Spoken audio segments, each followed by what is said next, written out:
मध्य प्रदेश के बाद कांग्रेस नेता प्रियंका गांधी ने छत्तीसगढ़ में चुनाव प्रचार किया है।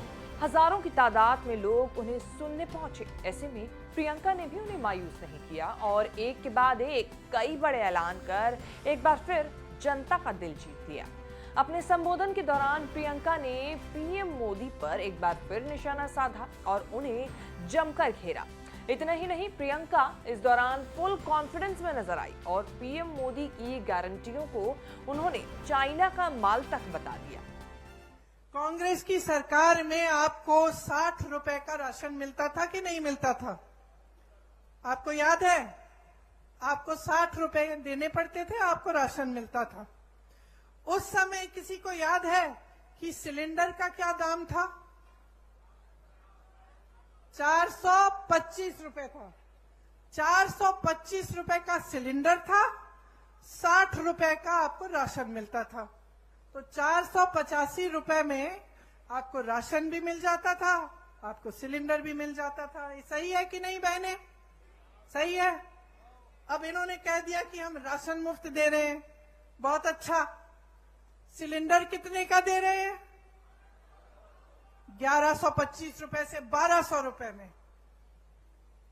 समझ रहे हैं आप कि आपके साथ कितना बड़ा धोखा हो रहा है? आपको कहा जा रहा है कि आपको राशन मुफ्त मिल रहा है, लेकिन जितना राशन का दाम पहली सरकार को आप जितना राशन के लिए देते थे, उससे कहीं ज्यादा सिलेंडर का है। प्रियंका ने जनता को संबोधित करते हुए बेरोजगारी और महंगाई के मुद्दे पर बीजेपी और केंद्र सरकार को भी जमकर घेरा। प्रियंका गांधी ने कहा कि महंगाई इतनी ज्यादा हो गई है, देश की जनता महंगाई से परेशान है। रैली को संबोधित करते हुए प्रियंका ने यह भी कहा कि प्रदेश में अगर सत्ता वापसी होती है तो बिहार की ही तरह छत्तीसगढ़ में भी जातीय जनगणना कराई जाएगी। प्रियंका ने यह भी कहा कि छत्तीसगढ़ में बड़े बड़े पोस्ट पर SC, ST या फिर पिछड़ा वर्ग के लोग हैं। ऐसे में प्रदेश में जातीय जनगणना क्यों नहीं होनी चाहिए? अगर हमारी सरकार दोबारा छत्तीसगढ़ में आएगी तो बिहार की तरह यहां भी जाति जनगणना कराई जाएगा।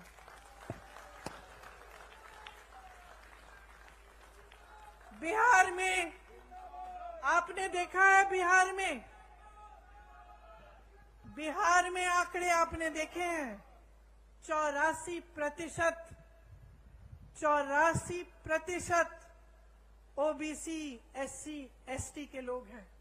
मैं आपसे आज पूछना चाहती हूं कि बड़े बड़े पोस्ट में, बड़े बड़े अधिकारियों के जहां जहां सत्ता है, वहां क्या 84% OBC, SC, ST के लोग हैं?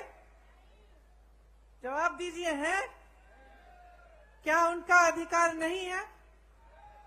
तो जाति जनगणना क्यों नहीं हो सकती? होनी चाहिए।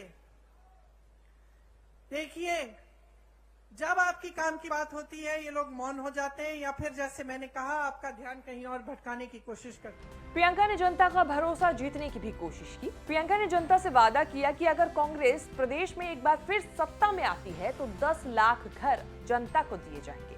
प्रियंका ने यह भी वादा किया कि अगर कांग्रेस सत्ता में दोबारा आती है तो पलायन रुक जाएगा, उल्टा आपके यहाँ लोग आएंगे। कांग्रेस की सरकार को 5 साल और दीजिए जिससे लोग आपकी मिसाल दे सके। मैं गर्व से आज एक और घोषणा करना चाहती हूं कि अगर हमारी सरकार फिर से प्रदेश में आएगी तो 10 लाख आवास गरीबों को दिए जाएंगे। वैसे बता दें कि छत्तीसगढ़ पहुंचकर Priyanka Gandhi general girls hostel की छात्राओं से मिलने के लिए उनके हॉस्टल भी पहुंची थी, जहां की तस्वीरें फिलहाल सोशल मीडिया पर वायरल हो रही हैं। इस मौके पर प्रियंका ने छात्राओं से उनकी पढ़ाई और करियर को लेकर भी बातें की और उनके साथ सेल्फी भी क्लिक कराई। वैसे आपको बता दें कि इसी साल के अंत में 5 राज्यों में चुनाव है, जिनमें से मध्य प्रदेश और छत्तीसगढ़ 2 ऐसे राज्य हैं जहां पर चुनाव होने वाले हैं। ऐसे में कांग्रेस जो है वो जोर शोर से चुनाव प्रचार में जुटी हुई है और एक तरफ जहां सरकार को बचाने की कवायद चल रही है तो दूसरी तरफ दूसरे प्रदेश में यानी मध्य प्रदेश में सरकार एक बार फिर बनाने की कवायद चल रही है। देखना होगा कि इस बार कांग्रेस इन दोनों राज्यों में क्या अपनी सरकार को छत्तीसगढ़ में बचा पाती है और क्या मध्य प्रदेश में सरकार बना पाती है।